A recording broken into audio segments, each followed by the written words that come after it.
Başbakan Diyarbakır'a gidecek. Buradan Ahmet halkına sesleniyorum. Bütün Ahmet halkından rica ediyorum.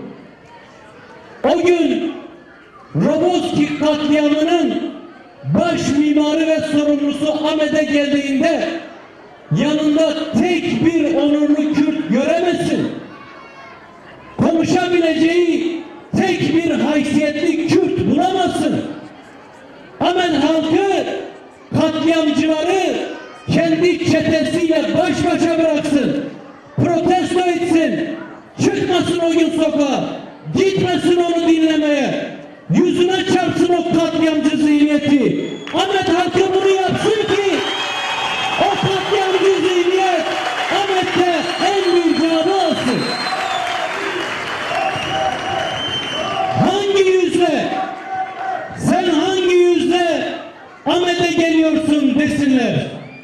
Sen benim çocuklarımı, sen benim gençlerimi savaş uçaklarıyla parçalayıp onların cenazelerine bile hakaret ederken, onlar kaçakçıydı, hak etmişti derken, sen onun partisine kalleş derken, sen hangi yüzle Diyarbakır'a gelirsin demesi lazım Ahmet halkının.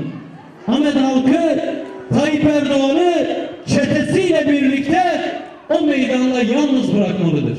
Yapılması gereken olur. Ahmet halkı doğru tutumu göstermelidir. Özellikle AKP'ye oy vermiş Diyarbakırlılar. Karşınıza bir kez daha böyle bir fırsat çıkmayacak.